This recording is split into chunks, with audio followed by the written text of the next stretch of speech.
a lot of controversy about the role of incentives in development. Considering the turmoil of the economy, what role should taxpayer money play to support private sector development that is in line with our larger goals? What mechanisms would you consider to achieve these goals, and what do you consider worthy of taxpayer dollars?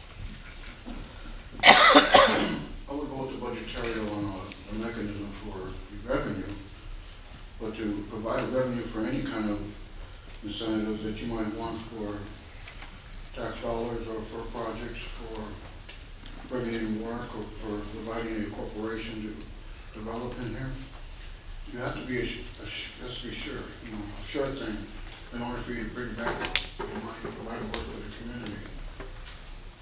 Basically it. Thank you. Mr. Zolke, same question.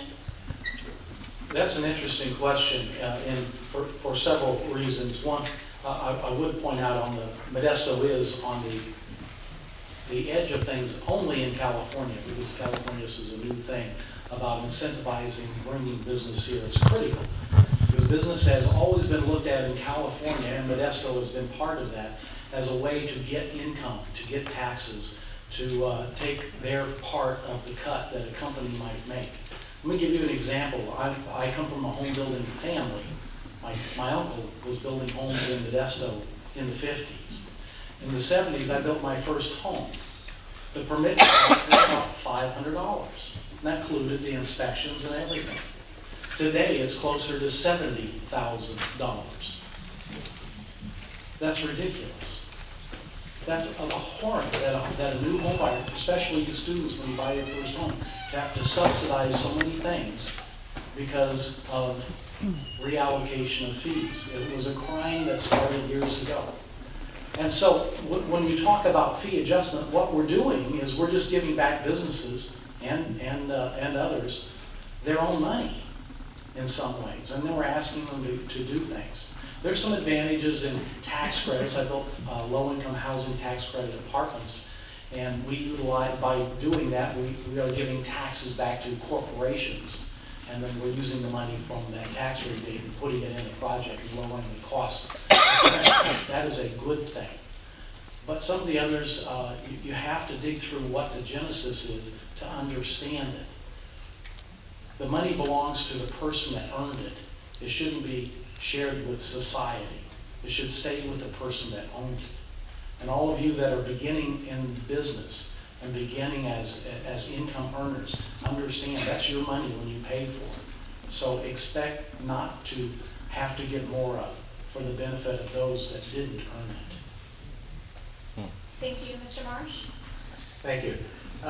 So the question was should we be using taxpayer dollars to incentivize businesses here? And I will tell you no.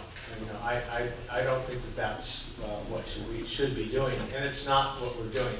But we are offering or preparing to offer incentives, and Modesto will be the only city that we know of in California that's doing that. And the incentives are the more jobs you bring and the better value jobs you bring, the higher the wage, and whether they're located where we need help locating businesses, and reusing business buildings and in our city core. If you do those things, you get more front of the line privileges, let's call it.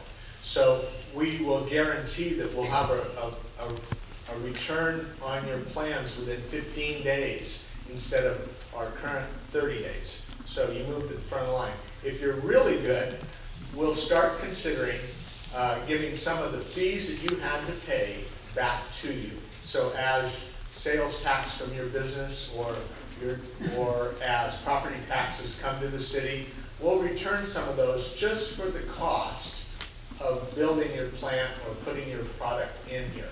And I think that's a reasonable thing. If you give really great jobs, if you have really high-paying jobs, a lot of jobs, if you locate downtown, those are reasons to give you incentives, and I really support that. And I think you'll find that Modesto is becoming one of the true friendly business cities in California. Thank you. Mr. Marshall, go ahead. We'll start with you.